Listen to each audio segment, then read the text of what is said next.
പാർലമെന്റിലെ സോണിയയുടെ പ്രസ്താവനയ്ക്കെതിരെ പ്രധാനമന്ത്രി നരേന്ദ്രമോദി. കോൺഗ്രസിന്റെ രാജകുടുംബം രാഷ്ട്രപതി അപമാനിച്ചെന്ന് മോദി.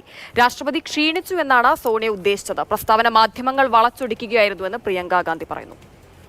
വിവരങ്ങൾ നൽകാനായി അനൂപ് ദാസ് ചേരുന്നുണ്ട്. അനൂപ്, ഈ ഒരു പ്രസ്താവന പാർലമെന്റിൽ അഭിസംബോധനയ്ക്ക് പിന്നാലെയായിരുന്നു ഉണ്ടായത്.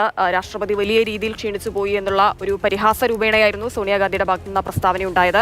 ഇതിപ്പോൾ വലിയ രീതിയിൽ വിവാദമായപ്പോൾ അതങ്ങനെയല്ല ഉദ്ദേശിച്ചത് എന്ന രീതിയിൽ പ്രിയങ്ക അതിനെ മാറ്റി പറയുന്നുമുണ്ട്. എന്തായാലും ഇനി വരും ദിവസങ്ങളിൽ ഈ ഒരു വിഷയത്തെ ഉയർത്തി വലിയ രീതിയിൽ കോൺഗ്രസിനെ കടന്നാക്രമിക്കാൻ, രാഷ്ട്രപതി അപമാനിച്ചു എന്ന രീതിയിൽ കടന്നാക്രമിക്കാൻ തന്നെയായിരിക്കുമല്ലേ ബിജെപിയുടെ നീക്കം? അതെ, ആ നിലയിലാണ് ബിജെപി കാര്യങ്ങൾ ഇപ്പോൾ കൈകാര്യം ചെയ്യുന്നത്. ഈ വഖഫ് വിഷയം, ഒരു രാജ്യം ഒരു തിരഞ്ഞെടുപ്പ് ഉൾപ്പെടെ, കുംഭമേളയിലെ ദുരന്തം ഉൾപ്പെടെ ചൂണ്ടിക്കാട്ടി ഈ വരുന്ന പരസ്യ സമ്മേളന കാലയളവിൽ ഭരണപക്ഷത്തെ പ്രതിരോധത്തിൽ ആഴ്ത്താൻ പ്രതിപക്ഷം പദ്ധതികൾ തയ്യാറാക്കുന്നതിനിടയിലാണ് സോണിയാഗാന്ധിയുടെ ഭാഗത്തു നിന്ന് ഇങ്ങനെ ഒരു പ്രസ്താവന വന്നത്.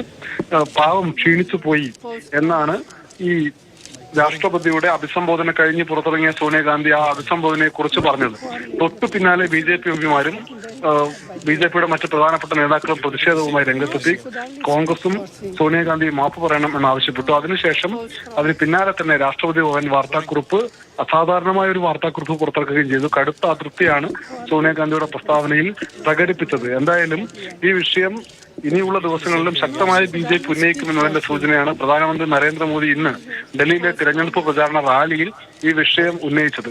എന്തായാലും നാളെ ബജറ്റ് സമ്മേളനമാണ്. അതിനുശേഷം ബജറ്റിന്മേലുള്ള ചർച്ചയിലും ഒപ്പം തന്നെ രാഷ്ട്രപതിയുടെ പ്രസംഗത്തിന്മേലുള്ള നന്ദിപ്രമേയ ചർച്ചയിലും ഈ വിഷയം വളരെ സജീവമായി ഭരണപക്ഷം പ്രതിപക്ഷത്തിനെതിരെ ആയുധമായി ഉന്നയിക്കും.